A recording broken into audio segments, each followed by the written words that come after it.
What's up, Flannelverse? Welcome to Week 6, Thursday Night Football. We have the 49ers in Seattle to take on the Seahawks. I'm going to go position by position for the DraftKings slate: quarterbacks, running backs, receivers, tight ends, defense, kickers.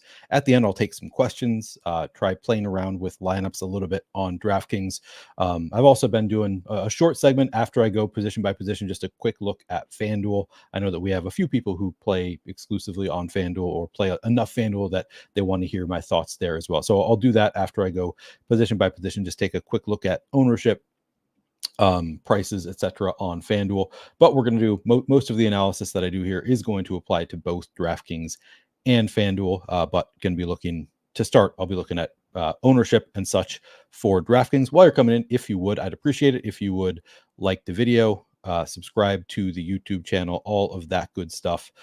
Helps out quite a bit as I am trying to grow the channel. I'll throw the banner on the bottom of the screen. Yeah, trying to get to 5,000 subscribers by the end of the NFL season. I've really appreciated your support as I've been growing the channel. Has been awesome during the DFS season, but still a ways to go before 5,000. So if you haven't already done so, please do subscribe to the YouTube channel. Good to see several of you in chat already. I do have a couple moderators now who can help me with bots, so hopefully I won't get as distracted going forward with the bots that want me to watch illegal NFL streams. So hopefully we can take care of those and I can stay a little bit more focused on the content here. We're going to start here with quarterbacks. And of course, it's going to be Brock Purdy and Geno Smith in this game. No, I'm not going to a third quarterback. You can, if you want to take the siege approach and take a backup quarterback, have at it. I'm not going to take that approach. I'm just playing the starting quarterbacks. Brock Purdy at 9,400, Geno Smith 9,200. Take a look at the ownership here. Actually, I should refresh this. I just updated this like an hour ago, but want to make sure that I have the most up-to-date projections, ownership projections, etc. All right, so we'll take a look with quarterback. Let's start by looking at the captain ownership. We have Brock Purdy coming in at 13% captain ownership, Geno Smith at 12.5%. Honestly, those numbers seem fine to me. I'm probably going to be around the field on Purdy and Geno Smith. I think they both make for pretty solid captains. Both are, going to be pretty concentrated to a certain, four major wide receiver and tight ends, but they'll spread the ball around enough that I think both are very viable captains. If I have either Geno Smith or Brock Purdy at captain, I would like them to be at least double stacked. They both have been running a little bit more this year than they have historically, so it maybe is a little bit more viable than previously to play them, with just one pass catcher in the flex, or maybe more viable than previously to play them unstacked in the flex. I'm not playing them unstacked. I'm always stacking up either of them if I have them in my lineup, regardless of where they are. I'm going to be stacking Brock Purdy and Geno Smith. If they're in the captain spot, I'm going to be at least double stacking. But yeah, you could get away with single stacking, I think, potentially, because they have run a little bit more. Geno Smith, more than 70 rushing yards in his most recent game. I think that was an outlier. I'm not, he has not historically been an awesome rushing quarterback. So I'm going to be double stacking when in the captain spot, at least single stacking when in the flex. And then as far as flex ownership goes, we have Brock Purdy coming in at 49%, Geno Smith coming in at 47%. No issue with that. I would guess I'm not taking any major stands on the quarterbacks. Quarterbacks are always, some of the best projected plays on single game slates. I think they both look pretty good here. I'll play a good amount of both of them. So both coming in around 60% total ownership. That seems about right to me. Sub 15% captain ownership, but over 10%. So they're not like, amazing, like slam 5% own plays in the captain spot, but I think they're still very viable at sub 15% ownership. So not taking any huge stands on the quarterbacks. I think they both look about right where they're going. I guess we can take a look at schedule adjusted fantasy points allowed to the quarterback position. I think both are pretty middling here. Let's see. Actually, better matchups than I thought. Both are in the top, 11 or 12 here. So back to back, both teams, both defenses allowing more fantasy points per game on average to quarterbacks than the average. So that is kind of interesting to see here. Again, neither of them great rushing quarterbacks, but both, San Francisco defense giving 2.4 more fantasy points via the ground to quarterback than the average. I don't know, not really making much of that. I think they're close enough to average. Neither of them is really an outlier in terms of fantasy points allowed to the quarterback position. But look like fine matchups here for both. I'm going to be about even with the field. Not going to really spend a ton of time on quarterbacks because they are not the most interesting position to talk about here. All right, there you go, Baldy. Here's your first test. Can you figure out how to get rid of this this bot in chat? Yeah, Charvarius Ward inactive. That is a good note for the Niners. What's up, Crutches? What's up, Alex? Good to see you guys here. I guess I can also just take care of this. I'm going to. Oh, it moved.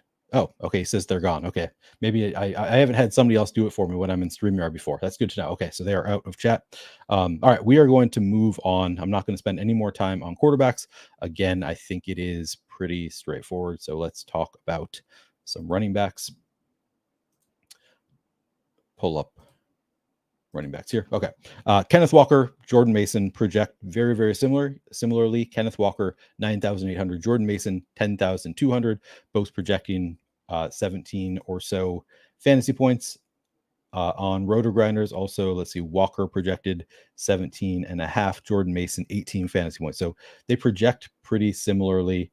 We're seeing in the flex, Jordan Mason coming in at 39% ownership, Kenneth Walker coming in at 33% flex ownership. And then in the captain spot, we have Jordan Mason coming in at 12% ownership, Kenneth Walker coming in at 7.5. I do think I'm going to be above weight to the field on Kenneth Walker, both in the flex and in the captain spot, largely because of the coach speak. I am falling for the coach speak here.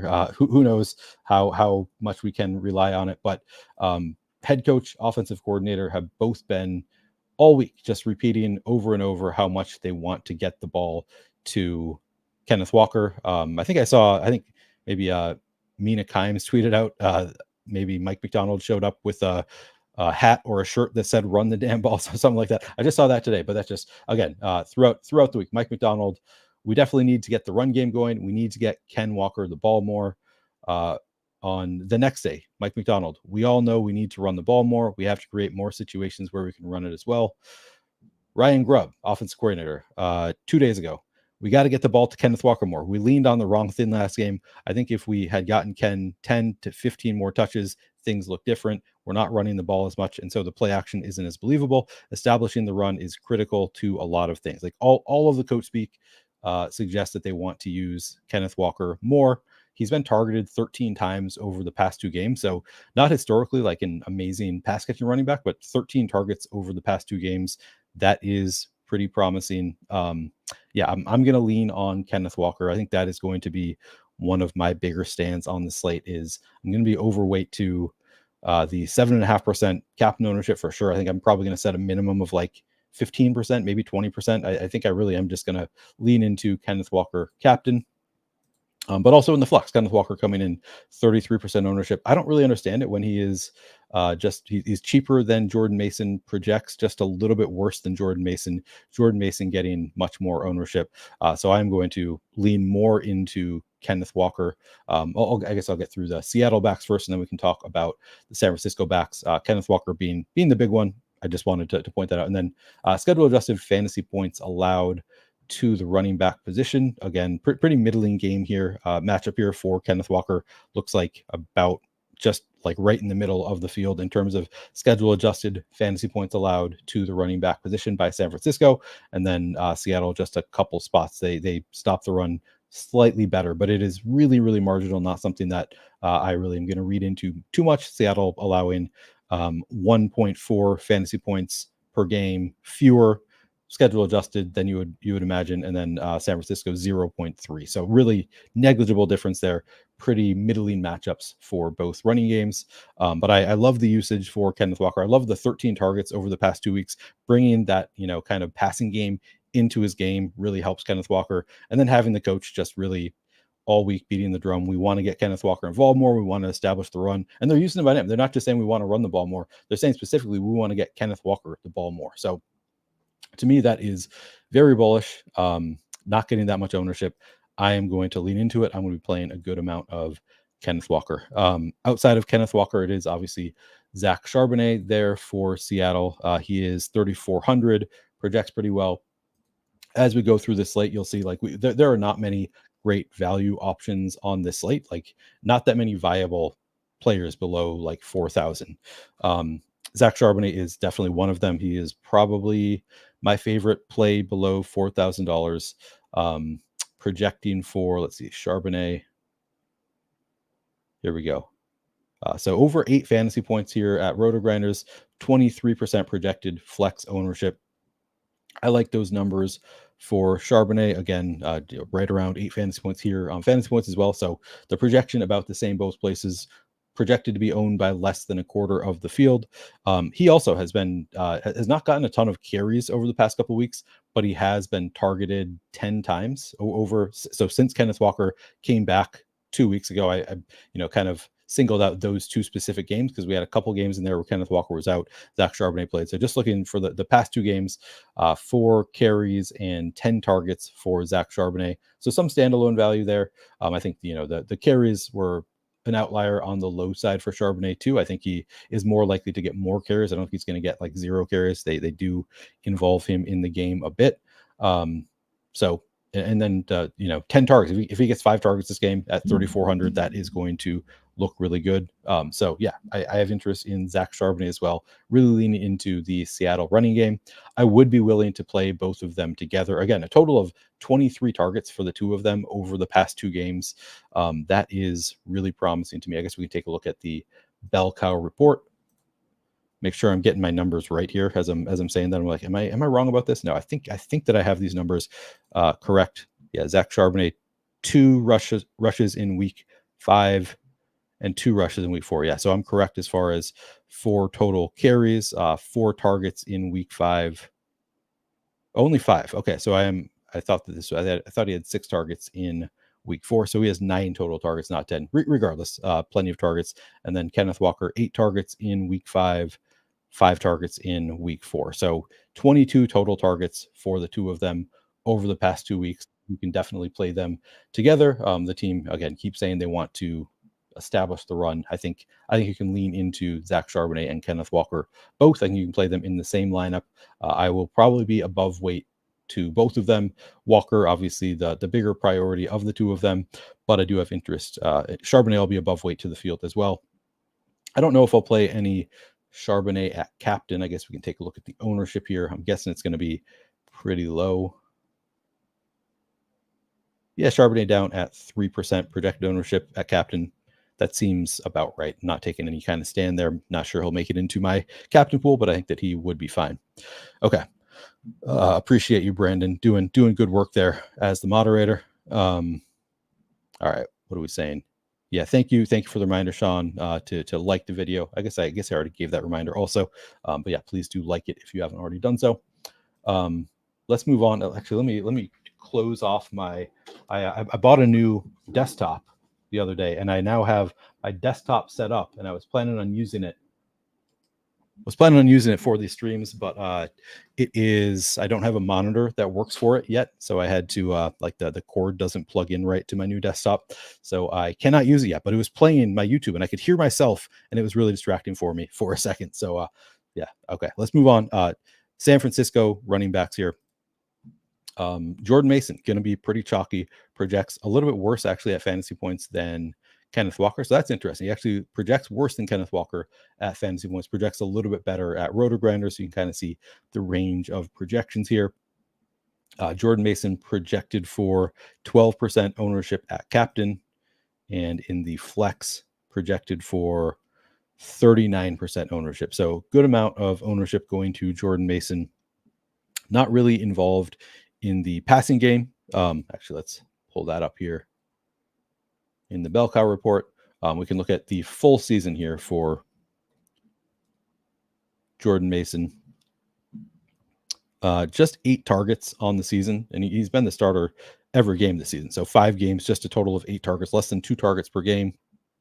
57.5% route participation is not bad. Like that, to me, suggests that at some point they could start using him a little bit more in the passing game. I don't know. I think I know Matt Butler was pointing out 49ers defense, or sorry, the Seahawks defense has maybe allowed more screen passes to running backs than other defenses, and maybe it's a good matchup as far as that goes. But I don't know, just 8 targets. He's clearly not a focal point of the passing game for the Niners. It does seem like at 57.5% route participation could like spike a little bit, have a 4 or 5 target week at some point, but so far we haven't really seen it. So not counting on that from Jordan Mason. 105 carries through 5 weeks. I mean, that's 21 carries per game. That's really strong usage for Jordan Mason. Again, middling matchup here for Seattle, but if you can get 21 carries, I mean, he'd have to average almost 4.9 yards per carry or something to get to that 100-yard bonus. But I think he's capable of that. I do think he's a pretty talented rusher. I don't know. He's maybe a little bit higher owned than I would like. I don't know that I'll come in. I don't want to say for sure that I'm going to come in under 39% to Jordan Mason, because I could see myself around here with Jordan Mason, 11% of captain. Honestly, it all seems fine. He's coming in around 50% total ownership. Not as high of a priority for me as Kenneth Walker is. I think Kenneth Walker, just his recent involvement in the passing game, the way that they want to use him, being a home game, if you want to play into the narrative a little bit for Kenneth Walker, I think that there are reasons for me to like Kenneth Walker a little bit better than Jordan Mason. But yeah, 50%-ish total ownership on Jordan Mason honestly seems pretty fine. This is a game where we don't have that many great options in general. We have, a handful on each team. I think Jordan Mason falls into that bucket where he's certainly going to be a big part of my lineups. Not as high of a priority for me as Kenneth Walker, but projects really well. Gets, again, 21 carries per game so far this year. That's promising. Like we see there. Behind Jordan Mason, we have Kyle Juszczyk and Isaac Guerendo. I prefer Isaac Guerendo. He is 2,000, had 5 carries last week. Actually, we can pull that up also. Let's take a look at this is broken down by week. So in week 5, we had 5 carries, which is 19.2% of the share for Isaac Guerendo. Not really involved in the receiving game at all. 7% route participation last week, 0 targets. Don't love to see that. And that's kind of how it's been. 10% route participation in week 4. He only had 1 carry in week 4. Hasn't been super involved in the offense. Again, 5 carries in week 3. Again, not targeted, just not really involved in the passing game, but he does have a couple games where he's had 5 carries. I think, he's super athletic. I know his RAS scores, when we really started talking about Isaac Guerendo, he had a really great athletic score at the combine.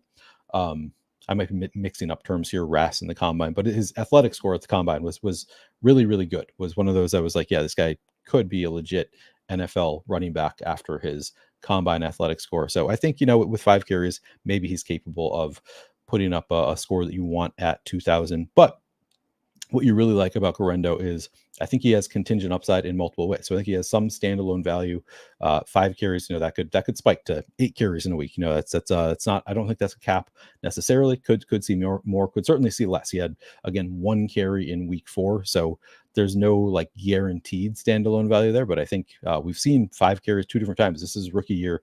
Maybe as the season goes on, he could be used a little bit more. So I do like some Isaac Guerendo. I think as far as the like value options who aren't getting a ton of ownerships go, I think he is one of my favorites. And that is not a really strong endorsement on this slate, because we don't really have great options, like great value options who are also low owned. So as far as value options who are going to be low owned, I think he has some potential standalone value. Again, 5 carries last week. Maybe we can hope for a little bit more from Isaac Guerendo, but then also just elite contingent value, because first of all, if Jordan Mason goes down, I think he would be the next man up. Like, I don't think they're going to use Juszczyk in a halfback role. But then also, like, in a blowout, because he's a rookie, doesn't have a lot of experience, I think he would be the guy getting carries in a blowout. So I think he has multiple paths to that contingent upside. And I think he has pretty strong, not really strong, but he has some on this straight, like this slate, his standalone value is a little bit more value. Again, it could be 0, 1, 2 carries. Like, his standalone value, I don't think anything is guaranteed there, but also I think we could see it get above 5. He could be 7 or 8 carries. He's 7,000, in which case he's going to look really good. So I do have the running backs in this game. I guess in general, those 4 primarily look really good to me. Those being Kenneth Walker, Zach Charbonnet, Jordan Mason, Isaac Guerendo. Kyle Juszczyk, sort of an interesting case. So he is 1,400 projects for 2.6 fantasy points. So like by this metric, he actually projects better than Garendo here at fantasy points at a cheaper price tag. I wonder if that's the same actually at Roto Grinders. We have, let me pull up just Flex. We have, all right, let me scroll down here. Use check at project for 3.5 fantasy points Garendo. Yeah, so he's projected better than Garendo in both places. Also projected for 10.6% ownership at RotoGrinders, is Garendo at 8%. But the thing about UseCheck, the reason that I can't get too excited about UseCheck is he just always gets ownership. Like he's been in the league so long, everybody gets excited to play UseCheck as like that fullback who could score a touchdown, and he certainly could score a touchdown. But looking at his numbers so far this year, expected fantasy points through 5 games. Let's see, expected fantasy points per game. I'm in the wrong spot. Here's where I got to go. Expected fantasy points through 5 games. 20 total expected fantasy points through 5 games for UseCheck. And if you look at last year, they played 20 games, including the playoffs, and he had 40 expected fantasy points. Is that for the whole year? Yeah, 40 total expected fantasy points through. Okay, now I guess I just have the regular season. Anyway, it was sub 50 total expected fantasy points through 20 games last year. Just he doesn't really get that much involvement. A total of 5 carries in the regular season last year, 17 targets. I know he's cheap, and he saw 1 target per game last year. Certainly he's a fullback. You could see him vulture a touchdown. I don't think he actually does it all that often, though. His expected fantasy points, not that great. His actual fantasy points, not that great. So to me, I'd rather just make the bet on Garendo. And Adam and I talked about this a little bit earlier. Like Garendo, you can see a real upside. You can see paths to Garendo getting 18, 20 fantasy points. I don't really see a path for UseCheck getting there. He could score a touchdown and have 2 receptions. That would be like an atomic game for UseCheck. Maybe, I mean, he could vulture 2 touchdowns, I guess, but like he hasn't really done that before. He's never been a great fantasy option. So if he's going to be at 11% ownership with Garendo at 8, I'm just going to lean into Garendo. I don't think I'm going to full fade UseCheck, but I'm not like excited to play him. He's been kind of in that same role for a long time and has never really shown that much upside. So I think it's going to be somewhat of a fade for me on UseCheck. I think I'm playing 30 lineups tonight. I don't think I'm going to get to UseCheck, at least not intentionally. If I can figure out this optimizer, I don't intend to play UseCheck. He just hasn't had the role where he's actually in line to score that many fantasy points. Kind of thought he might this year with CMC out. They might use him a little bit more, and they just haven't. They've just leaned on Jordan Mason. So to me, UseCheck is not a particularly exciting play. Can obviously score a touchdown and put up a score that you want, but it just doesn't seem all that likely. He's also not 200. He's 1,600 or 1,400. I don't think I'm going to be getting too much Kyle Juszczyk. So there you have it at running back. Oh no, we've got another bot here. Okay, let's take a look at wide receivers. I'll scroll down now. RJ, you don't understand. Backup running backs is my jam. I love our backup running backs. All right, we can talk about receivers though. I will move on to receivers. And it's interesting. So if we look at the season as a whole, targets on these 2 teams, you just don't have. You have basically 3 receivers and 1 tight end who gets any real usage on either of these teams. Looking at the targets for the 49ers, as you see here, you have a big 4 and then a drop off to nobody else with more than 5 targets. And that's with Debo missing at least 1 game, Kittle missing, I guess you can see here, Debo missed 1 game, Kittle missed 1 game. We still only have 5 targets for Eric Saubert and nobody else with more than 3. It's those big 4. That's basically it for the 49ers. And it's the same thing with the Seahawks. So we don't really need to dig that deep into the tertiary options at receiver and tight end for the 49ers or the Seahawks here. AJ Barner, 6 targets in total. And that was, Noah Fant got hurt. I think he was on that 2-game slate a couple Mondays ago. AJ Barner, I think he scored a touchdown in that game, if I remember correctly. But he just kind of came out of nowhere when Noah Fant was hurt and saw some targets. Still just 6 total targets on the year. Jake Bobo at 6 targets as well. Pharaoh Brown 5. Laviska Shenault 4. Just nobody really getting a ton of usage beyond the big four on either of these teams. So I just want to point that out right away. Like, I'm not going to have a ton of interest in those tertiary options on either of these teams. Just don't look that great. As far as, let's take a look at schedule adjusted for wide receivers. Pretty middling for San Francisco. You can see right kind of in the middle of the pack. The Seattle defense schedule adjusted fantasy points allowed to receivers. No like different, where depending on where they line up, no huge outlier there. San Francisco, again, just 2 spots below, kind of same kind of matchup for the Seattle offense. A little bit, they do allow a few more fantasy points at to slot receivers than receivers who line up out wide, which I thought, you see JSN lines up in the slot 88% of the time. So that seems promising to me. But then you look at the other thing that I like to look at for receivers is this wide receiver cornerback matchup report, just to kind of get an idea of how things look. And we don't have any shadow situations in this game, as I recall. Here, I'll scroll down. The Seattle receivers, none of them have a positive matchup. They all have below average matchups, and JSN actually showing as the worst matchup here, so I don't know what to make of that exactly. I think that's just might be the Lenoir is not the best matchup for him, but he lines up in the slot. It looks like no shadow coverage. So I think my takeaway is, because he's a slot receiver, probably a good matchup for JSN. Like, he's not going to be shadowed, so not a huge concern. I wanted to point that out. And then as far as San Francisco goes, again, nobody has a positive matchup. It's not a great spot for any of these receivers, but it's all, pretty close to average. They're all kind of middling matchups for the receivers. Nothing really standing out in the schedule adjusted or the matchups. They're all pretty close to average matchups for everybody.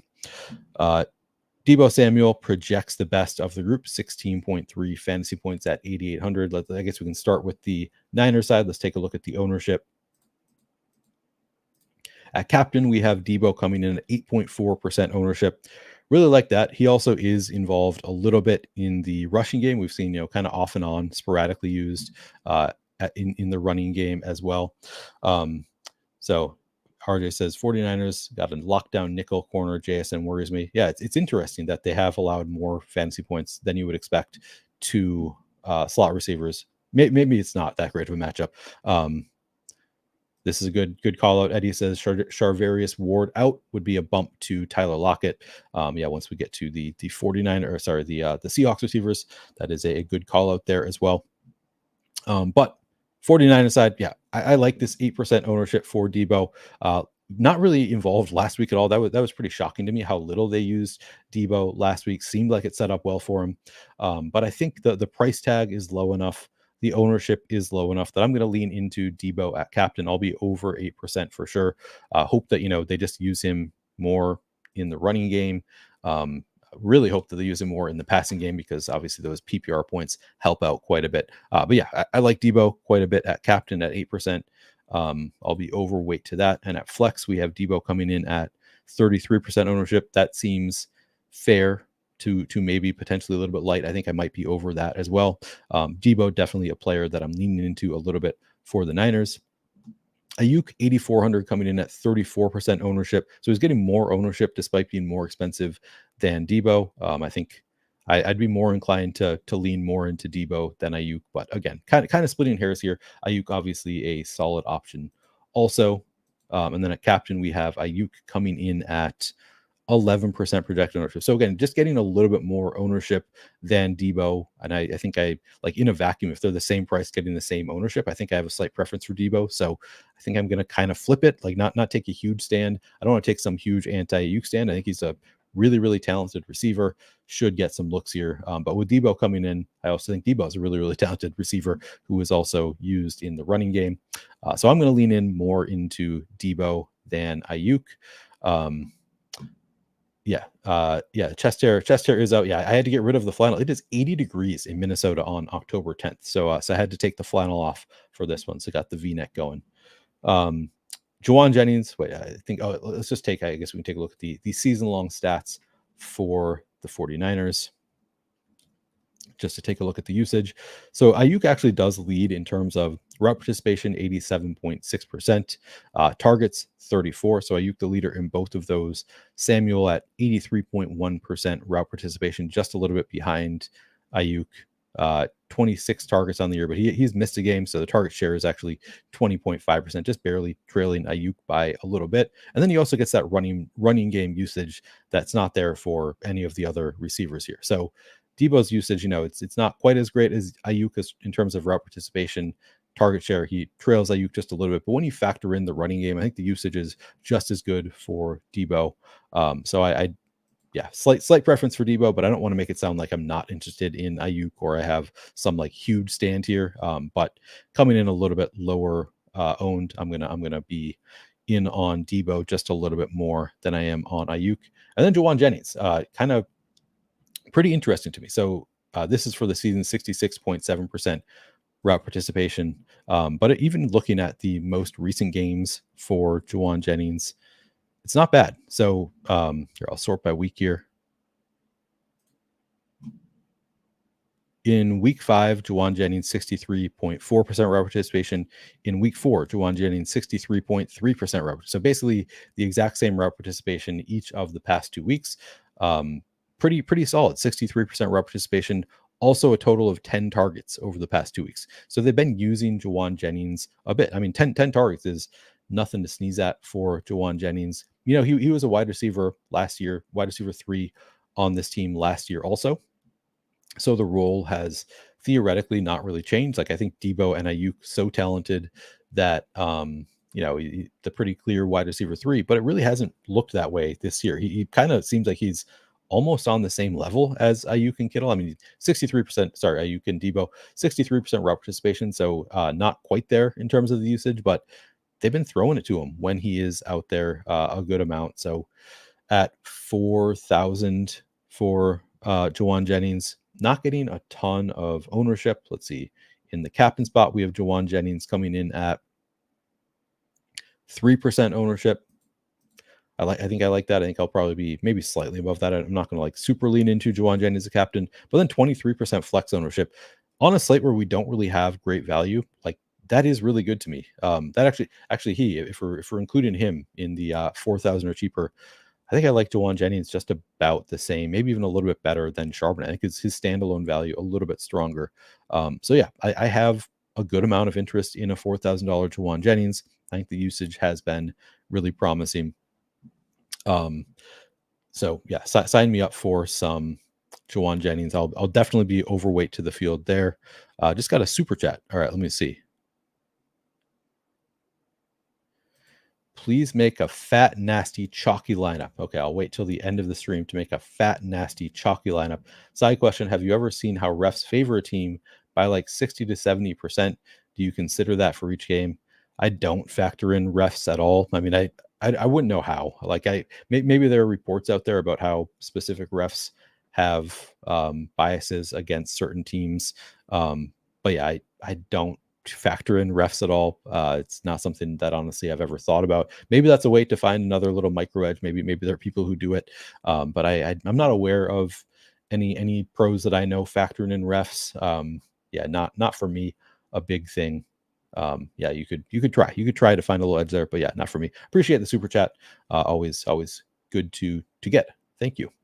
Okay, so yes, Ayuk, probably my guess would be I'll be a little bit underweight to the field with Ayuk, overweight to the field on Debo. And I mean, if I had time, I'd probably set a minimum of like 35% Juwan Jennings in my lineup. So I think he just looks really good. I think that he's earned their trust. He was so good when Debo was out. There's a lot of stuff there that I really like about Juwan Jennings. That's not necessarily projectable. So I'm not sure that the projections necessarily reflect that he looked so good when Debo was out, and like he has been targeted 10 times kind of suggests to me that maybe they kind of noticed, and maybe he is going to have a little bit of a better role going forward. So, if you look at the projections, maybe rolling back to like his stats from last year, maybe the role has gotten better and hasn't like fully shown itself yet. But I think 10 targets over the past 2 weeks suggests to me that maybe Juwan Jennings will be a little bit more get a little bit more usage going forward, which obviously would hurt Ayuk, Debo, Kittle, but I'm playing them all anyway. I'm going to be overweight to Juwan Jennings, but probably I'll probably set a minimum of 35% Juwan Jennings, something along those lines. Maybe I'll set a minimum of 5% in captain too. I do think that's kind of interesting. We've seen him with the blow up games. If he's going to get no ownership of captain, I think setting a minimum of 5%, getting a little bit above weight to the field makes some sense. So yeah, I like all of them. I'm probably not getting to Ronnie Bell in 30 lineups. In a 150 set, I would get to some Ronnie Bell. He's 200 of all of the receivers on San Francisco, the tertiary receivers. None of them look all that great to me. Ronnie Bell, 6 routes run last week, 0 targets. He looks the best of the group between Ronnie Bell, Trent Taylor, and any other, Chris Conley, any other San Francisco receivers. But really, they have 3 main receivers. These guys will see 1 or 2 routes run probably. You can spike a touchdown. Really hard to predict which of them would spike a touchdown. Chris Conley is active, but I don't think any of them is going to see enough run that they're strong bets. I think that they're all kind of yep, you'll probably see him on the field at some point today. Maybe they'll run a few routes. Maybe they'll get a route in the red zone.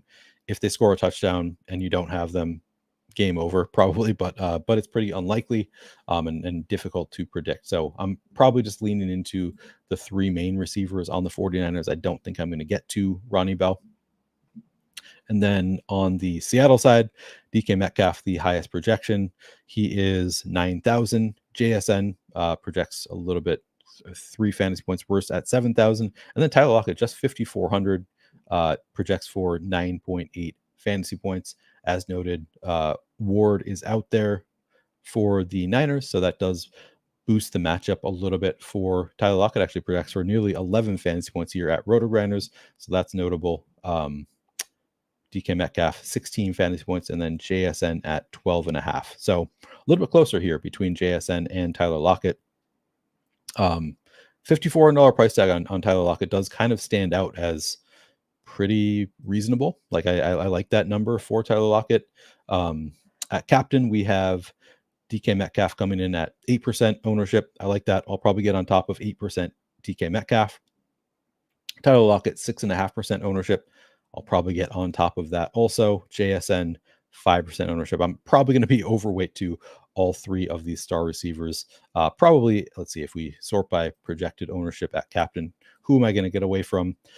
Could be the quarterbacks, could be Jordan Mason.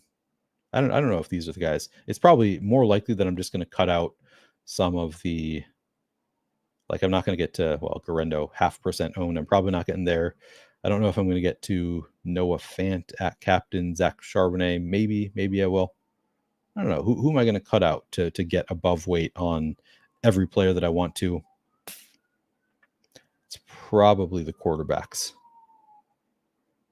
And then also just cutting out all of these lower owned plays. Maybe I won't play kickers and defenses at captain, so I can cut those out. I'll have to think about it some more because I do have a lot of interest in a lot of spreading out my ownership. So maybe I'll set my cap at 10%. I usually set a 20% cap at captain and then just boost Kenneth Walker above that number because I think I'm going to want more than 10% Kenneth Walker. Haven't figured out exactly how I'm playing it, but I do have interest in, we don't have any super chalky captain, so it's kind of hard to come down off the super chalk. But yeah, mostly probably spreading out to the 4 main pass catchers, probably minus Fant for each team, the running backs, and then the quarterbacks is probably going to be just my captain exposure for this slate. But we can take a look at the ownership in the flex. So again, DK coming in 35% ownership. I think that's a fair number. Tyler Lockett, 30% ownership on Tyler Lockett actually looks better and better since he is only 5,400. He's probably one of the better values on the slate since we don't have any great actual cheap value. I think $5,400 Tyler Lockett probably helps us make things work. So I would guess I come in a little bit overweight to that. And then JSN, I kind of thought I was going to be leaning into as of this morning. I'm guessing more and more that I'm going to be probably just right around the field. Maybe I get to 30% JSN, but I'm getting a little bit scared off it a little bit. So I think I might lean into lock a little bit more. But the usage has been great there for JSN on the season. So I don't want to I think I'm still going to end up overweight to JSN in the flex at least. 85% route participation, second on the team, and 39 targets. So the usage has been pretty elite for JSN so far this year. 10 more targets than Tyler Lockett. Not sure exactly how that's going to play out for me, but I like it. He's obviously a pretty strong play. Hard to argue with any of the Seattle receivers. Anything else? I guess Jake Bobo, probably the next up. I do think I prefer Jake Bobo to Ronnie Bell if we're going to just one of these tertiary receivers. Projects a little bit better. He's also more expensive. He's 1,000 as opposed to 200. 6 targets on the year for Jake Bobo. Just not great usage, but I'm trying to think. Does he have better contingent upside than Ronnie Bell? I kind of think so, because I think Jake Bobo is just like the next man up for Seattle, regardless of who goes down. Is at least my read. Maybe I'm wrong about that. Let's see. On the season, Jake Bobo, is he lining up exclusively in like the slot? No, he's lined up 69% out wide, 31% in the slot. I think he's the wide receiver 4, so would just be the next man up. So contingent upside for regardless of who gets hurt. Whereas the 49ers, I think they have a few different receivers who could get mixed in there. So I think Jake Bobo probably, if I'm going to one of these tertiary receiving options, which again, probably not doing in 30 lineups, but if I had my, was going to get to somebody, I think Jake Bobo would be that guy for me. Yeah, that's can't argue with Laviska. He's fun. You can just see him. He could be involved in the running game. Not getting a ton of usage right now, but yeah, I understand the excitement of wanting to play Laviska because I have been there for years in the past, and it has bit me in the past. So do it at your own risk. Okay, Brandon, thanks for letting me know. I'll check on any bots here. Okay, I think I've covered receivers well enough. I think we've talked about Laviska being the only other kind of viable option, but just looking at his usage from last game, has not been super involved. Last week, Laviska Shenault, 3 routes run, don't love that. 0 targets. Week 4, 1 route run, did see a target on his 1 route run, so I guess there's that. But generally, not seeing a ton of usage. So they're all pretty thin plays. They're all kind of, they score a touchdown, you want them. If they don't, you won't. Pretty straightforward there. There's 3 big receivers and a tight end that look good on both, and then you have to kind of just throw your hands up and pray if you play anybody else in your lineup. Okay, let's move on to tight ends. Second, go. So George Kittle looks awesome to me. So this is part of my. I'm struggling now because I feel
How long have I been? Sorry, guys. How long have I been muted? Apologies about that. Man, I just checked back in and I had a little message that said my browser has lost access to my mic. So okay, all right. So George Kittle. So what I was saying there, man. Sorry, guys. What I was saying is George Kittle is a big priority for me. What I was trying to say, I was on a roll there. Cake says dropping gems. What I was trying to say is I feel like I've said I want to be overweight to so many players on this slate. The last we heard was Mike Bobo. Was I muted for the wide receivers, or did I get to tight ends? Okay, just the tight end talk. Okay, good. Sorry that I don't know why that happened. All right, so we lost. I'll just tell you. I'll go back quickly. If I'm prioritizing two players at captain, because I feel like I said that I was going to be overweight to like every player, and that obviously can't be the case. The two biggest priorities for me, Tyler Lockett and George Kittle. George Kittle and Kenneth Walker. I'm all thrown off now. Kenneth Walker and George Kittle, my two biggest priorities at captain, the two that I'm definitely going to be overweight on. George Kittle, love the profile. He's a boom bust guy. We know he has a few like major spike weeks every season. I think, this looks like a matchup where he could have a major spike week. This is what I was looking at. Schedule adjusted fantasy points allowed to the tight end position. Seattle giving up the third most in the league. So it's a matchup that looks good for tight ends. George Kittle, obviously a great tight end. He has those spike week games every year. Okay, good. Just tight end. You guys were scaring me. I was like, man, do I have to go back to wide receiver? Okay, just tight end. Yeah, George Kittle, Kenneth Walker, my two biggest priorities at captain, getting above weight to the field. George Kittle coming in at 5% projected ownership at captain. At flex, we have George Kittle coming in at 29% ownership. I really like both of those numbers. Kittle going to be a pretty big priority for me on the slate. So that kind of sums up what I was saying. Just love the matchup, love the player, love the price tag, love the ownership. Everything about it looks really good. Clearly could still dud. Like George Kittle has plenty of 3 fantasy point games in a season. But I like the opportunity for George Kittle to absolutely crush. So yeah, George Kittle, a priority. That's all I was saying. Just summed it up. Could have just made it quicker. Okay. Outside of George Kittle, I'm not going to any Eric Saubert. Again, he would be in a 150 set. Sure, I'd probably get to a little bit in 30 lineups, not getting to any Eric Saubert. And then the Seattle side, Noah Fant. Again, we have not a ton of great value on this slate. Noah Fant, though, is 3,000, projects pretty well. As we saw looking at like the big groups on each team. Noah Fant is here, over here, fourth on Seattle with 18 targets. So he's kind of like, that's kind of where the drop off is. There's a little bit of a drop off between Lockett and Fant, and then another bigger drop off down to AJ Barner, the rest. So I do think Fant is in play. Also, the 61.9% route participation. That's where you see the real drop off is 61.9% route participation for Noah Fant down to 16.8 for AJ Barner, etc. So Noah Fant does kind of make that list of guys he's going to be out there. He's not like, that tight end who is, you're just hoping for a target on the 10% of routes that he runs. Like he's actually out there running routes. I still think Noah Fant is pretty talented. He's not that expensive, and somehow he's not getting a ton of ownership. I actually thought he was going to get a ton of ownership tonight, and he's just not projected for a crazy amount of ownership. We have Noah Fant coming in at 13% ownership in the flex, in the captain spot. Again, I might not end up with him, but I really like, the 1% ownership, Noah Fant captain looks good. I don't know if I'm necessarily going to get there because I want to prioritize Kenneth Walker and George Kittle. But I do think he's viable at 1% ownership. I think that he looks pretty good there. Okay. Justin says they use 3 tight ends. Kind of, but like, just looking at the usage for week 5, it's like, no, they use 3 tight ends, but it's Noah Fant, 67% route participation. Pharaoh Brown ran 4 routes, 8% route participation last week.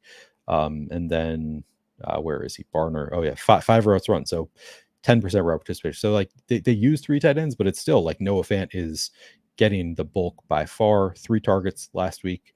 It is, he is separating from those other tight ends by a significant amount. So even though they use 3, it's still Noah Fant gets his usage out there. So I do have a lot of interest. 12 people trapped in a gold mine in Colorado. Man, that is prayers up for them. That is my nightmare.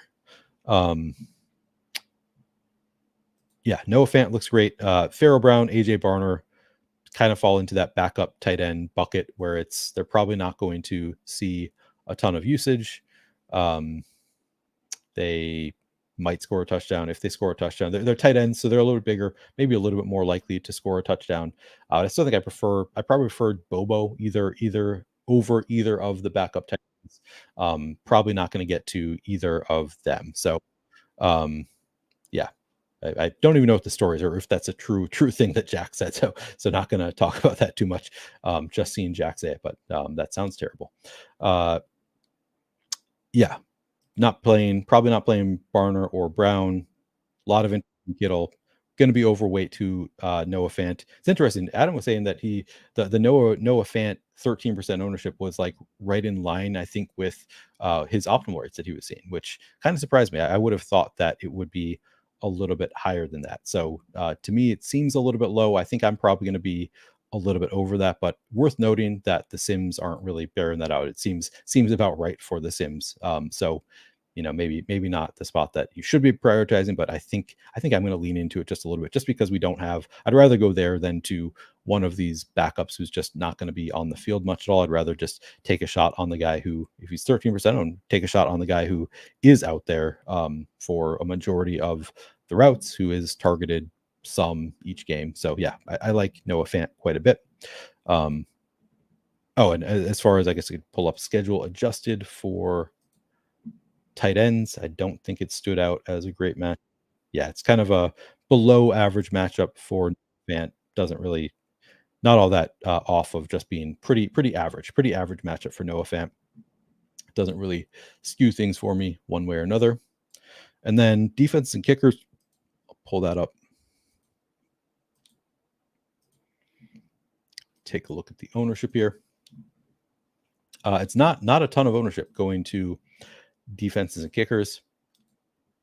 So we have, worth noting, Jake Moody is out for this game, so don't play Jake Moody if you're like hand building. He's probably the one that there's probably a thing on DraftKings that says it anyway. But Matthew Wright going to be the kicker for the Niners here. As far as ownership go, we have Matthew Wright coming in 12% ownership, Jason Myers coming in 11% ownership, 49ers defense under 15% ownership, Seahawks defense 11% ownership. Similar to Fant, when I saw those numbers, to me, those all seem like really low numbers. Like I think I want to be probably on top of those numbers because we don't have great value options, because they are low enough owned. I'd rather just go to the kickers and defenses rather than throwing in a Jake Bobo or these players who probably aren't going to see much of the field. So I do really have interest in 49ers, both defenses and both kickers. I think going a little bit under-owned relative to how I would like them to be.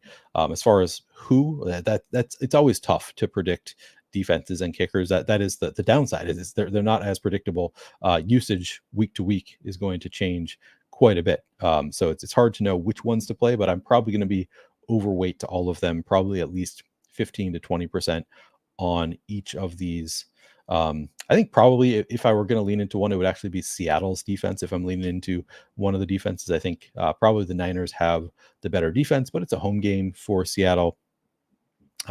Maybe I'm just I have visions of the game where Brock Purdy was the MVP favorite, and then he threw like 4 interceptions in a game. Just maybe gets a little bit rattled. Maybe he's a veteran at this point.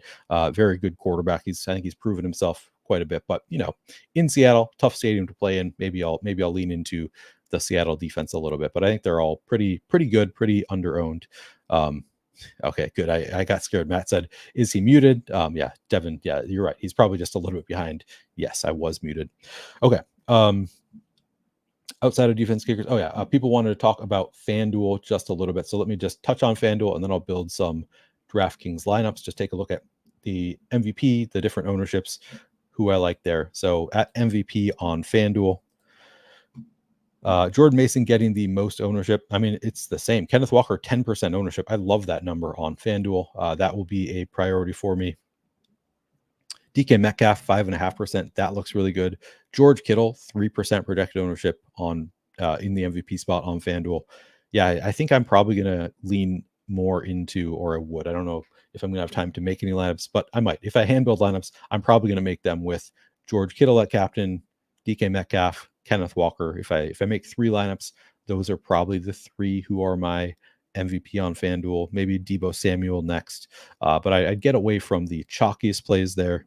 I think the ownership is fine on Jordan Mason, Brock Purdy, Geno Smith. They're just, I don't see them as much better plays in terms of range of outcomes than these lower owned guys. So, if I'm hand building, probably starting with these guys that I think could have big spike weeks and aren't getting ownership. Those being Kittle, Walker, Metcalf, Deebo, probably my 4 favorites. And then, Juwan Jennings, I like him better on DraftKings, 1.5% on FanDuel. Seems fine. I'm probably not a huge priority for me. But yeah, I think, Jordan Mason, even Jordan Mason being chalky, 22% is fine to me. It's just when it comes down to it, I think Kenneth Walker is just as likely to spike a big upside as Jordan Mason, and he's coming in at less than half the ownership. So I just lean into the guys who are getting the lower ownership. And then at flex, who are the contrarian plays? It's usually the question I get here. So let's see who are my favorite contrarian plays. I mean, 19% George Kittle. I love that number also. Jennings, 16% looks pretty good. Again, kickers and defenses, kind of a priority for me. Jason Myers, 15% projected ownership. Easier for kickers and defenses to keep up on FanDuel because it's only half PPR. They do get the bonuses now, which used to be another thing, but yeah, it's still half PPR, so easier for defenses and kickers to keep up with the skill position players on FanDuel. So I think they're more viable here. I think Matthew Wright might not be on the slate. I actually meant to. Oh no, he is. Okay, he's 9,000 projected for 15% ownership. So both kickers projecting for about 15% ownership. I guess that's not a big outlier from where I think it should be. Garendo coming in at 9% ownership. I kind of would have thought that would be lower. So a little bit disappointed that's not lower than it is. I still think playable, but not as huge of a priority at 9%. Yeah, I'm not really seeing anybody who's like super low owned who's a huge priority for me. Fant, I guess, at sub 10%. That's pretty interesting. I think Noah Fant is somebody I like on FanDuel. Charbonnet pretty good at 13%. But in general, I feel like these today look about where they should be. So yeah, Jennings, Fant, kind of the same plays as DraftKings for me. Not anybody standing out all that different on FanDuel than DraftKings. All right. Oh yeah, I got to do a fat chalk lineup. All right, I will do that. Let's see. Yeah, Sean, the fumble stuff with Jordan Mason. I mean, he had a pretty bad fumble toward the end of the game last week. If Jordan Mason, that could be, another notch for Isaac Garendo, playing some Isaac Garendo. Of course, Garendo, I know, has also had fumble issues, at least one fumble. It was a concern at one point on unlimited carries, having at least one fumble already, maybe 2. So some concern there for Garendo also. But yeah, if we see Mason fumble, maybe that's another way for Garendo to get into the game. Who knows? All right, let's build a fat chalk lineup. So if we're doing chalk, then I guess I would go with Jordan Mason at captain. Who else was chalky? Ayuk was kind of like now I'm thinking of who were higher owned than I want them to be. I'll still try to make a good lineup. So we have Jordan Mason in there. Tyler Lockett's somewhat chalky.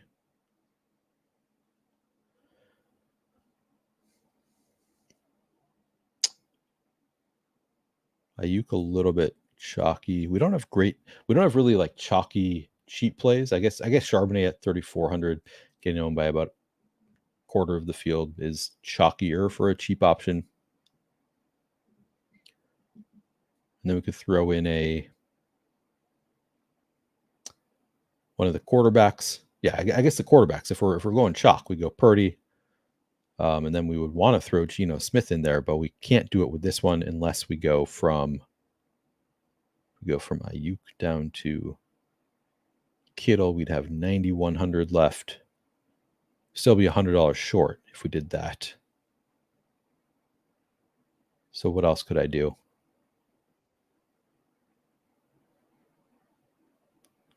Go away from Lockett down to, so if we throw in Geno Smith, now we have 4,300 left.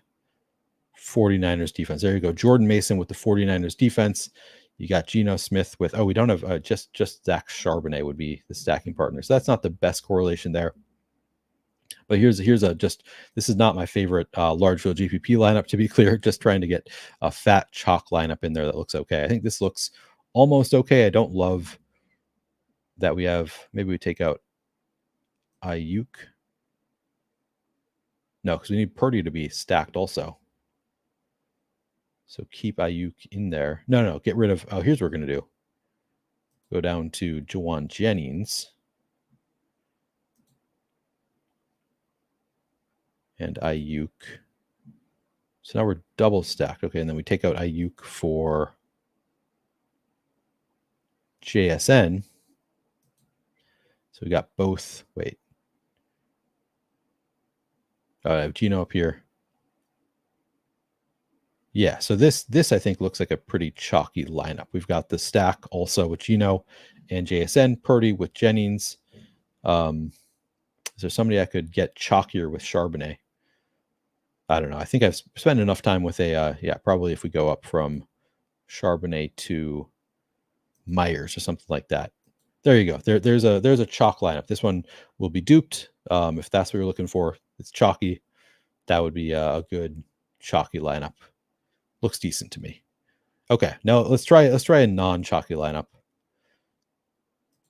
I'm not sure if I understood the prompt. Like, did he want me to just jam a chalk lineup? It's supposed to be like just use the chalky players, but still make a good lineup. I'll try doing that with this one. A lineup that I really like that is also relatively chalky would be Kenneth Walker at captain. I do think so. Walker with Charbonnet, again, probably going to be a combo that not a lot of people will get to. I think it lowers the ownership at least a little bit to go with both running backs in the same game or on the same team. So I think Walker and Charbonnet could make some sense here. Now Lockett, 5,400. Now we have 8,833 left per player. And now if we go, we could go up to Debo, I like quite a bit. Kittle, I like quite a bit. And now, we have enough to pay up for Jordan Mason. But what if instead we said Brock Purdy? We've got the double stack here with Brock Purdy. We're leaving 900 on the table. So this is, I would guess this one will be duped a little bit, but not like 100 times. So I think this looks like a decent large field lineup. You've got Kenneth Walker in the captain spot. Could, I think, just be the highest scoring player on the slate. Charbonnet in there, kind of reducing the duplicates, probably because not a lot of people want to play both of them. Tyler Lockett in there. Kittle, Purdy double stack with Kittle and Debo. Yeah, I think this looks pretty good. It correlates pretty well, and certainly has a chance to win. Leaving some salary on the table, I think, looks pretty decent here. Gaming, I was let go. I was laid off is the reason. That was almost a year ago at this point. Yeah, I am falling behind. 20 minutes to lock. Let's try one more. And anybody else have any other questions? We are in the, maybe I didn't move the brand here down to questions. If anybody has any other questions, I'm happy to take any other questions. I will close this up pretty shortly here, but I'm going to build one more, take any questions you guys have. Kittle, the other priority for me at captain. I think Kittle, and then you could just throw Purdy in there, but not necessarily. Let's hold off on throwing Purdy in there. I'll throw Walker in here again. Just go back to some of my favorite plays. Throw Debo in there. And get cheaper with what about Noah Fant? So now we could throw, all right, one of the quarterbacks maybe instead of going immediately to Purdy. We can get a little bit more different by going to Geno and then throw in a second receiver, JSN from Seattle. So now we have, we have Kittle in the captain spot without Purdy. So that brings down the dupes most likely a little bit. Most people, if they put Kittle in the captain, will want to go to Purdy in the flex. But then instead of going to Purdy, we go to Geno double stack with Noah Fant and JSN. So maybe Purdy throws, just really concentrates on George Kittle, doesn't put up as good of a game as Geno Smith, who's spreading the ball around, scoring multiple touchdowns with Noah Fant and JSN. Debo, kind of a one-off Swiss Army knife, scoring some fantasy points on the ground and through the air. You've got Kenneth Walker crushing it also. So here you have it. George Kittle, San Francisco in the captain spot in a 4-2 Seattle build. Leaves 1,100 on the table. I think this is a pretty solid lineup. Not a lot of people are going to have it.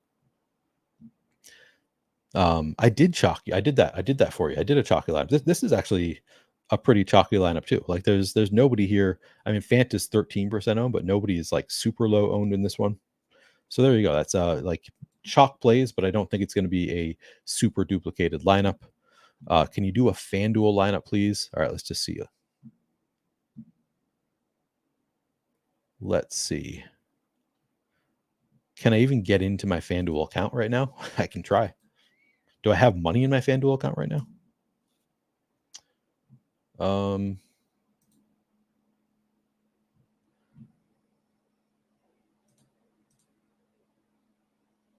Uh-oh. All right.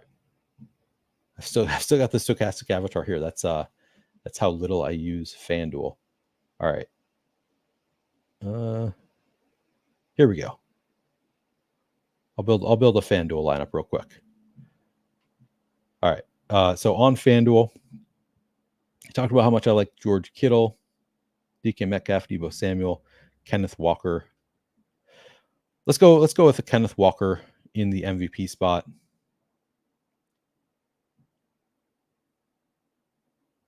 If we pay down, so I do like to have one at least one more contrarian play on FanDuel. I think Seattle defense is pretty low owned on FanDuel, so correlates well with Kenneth Walker. Correlates well with Seattle slowing the game down by going to Kenneth Walker a lot. So now we have 1266 left per player. I mean, Jawan Jennings, pretty low ownership. If I go there, I can mostly jam the chalk. But I like, Debo 12.5. Now we have 1275 left per player. I do like leaving salary on FanDuel. So what if I now go to Jawan Jennings? Okay, here we go. So now we've got Purdy double stacked with Jawan Jennings and Deebo Samuel. Got Kenneth Walker with Seattle defense. This leaves 3,500 on the table, so should be not super duplicated when you're leaving this type of salary on the table. But it correlates well, looks pretty good. So the 3,500 means Purdy needs to outscore everybody because you could afford Mason, Geno Smith. Everybody who's not in the lineup. You need Purdy to outscore Mason, Geno Smith, Kenneth Walker, not Kenneth Walker. So we have him, Mason, Geno Smith, DK Metcalf, Brandon Ayuk. Certainly possible that Purdy can outscore all of them, particularly if Jawan Jennings and Deebo Samuel are also in the winning lineup. Jawan Jennings is 9,000, so he needs to outscore everybody up to 12,500. So you need Jawan Jennings. In this lineup, you need Jawan Jennings to outscore DK Metcalf and Brandon Ayuk and George Kittle. So this is where it gets a little bit tough. Maybe here I should upgrade. I think this is viable. Jawan Jennings could just score a touchdown. It's half PPR. Certainly could outscore all three of these guys, but you need that to happen for this to be the winning lineup because we're leaving 3,500 on the table. Debo, you need to outscore everybody who's not in the lineup. The Seahawks need to outscore everybody up to 11,500. So you need the Seahawks defense to outscore Brandon Ayuk, George Kittle, JSN, etc. So if you don't think that is likely to happen, if you don't like the odds of that happening, which I don't know if I like the odds of that happening, you could upgrade either Jawan Jennings or the Seahawks defense. I'm going to upgrade Jawan Jennings here to George Kittle. So now you need the Seahawks defense to outscore everybody up to 10,000. So just need to outscore JSN and Tyler Lockett and Jawan Jennings. I think that is a little bit easier to do. And George, so now you need George Kittle to outscore everybody up to 12,500. George Kittle outscoring DK Metcalf, Brandon Ayuk seems a little bit more likely than Jawan Jennings outscoring them. So I think this is maybe a little bit more likely to hit. I think that the Jawan Jennings lineup is fine because again, it's half PPR, a little bit more likely for a lower volume player to outscore those higher volume players. But there you go. There is a FanDuel lineup that I like. Hey Neil, do you plan on doing these types of streams for Sunday slates at all? Not this year, at least.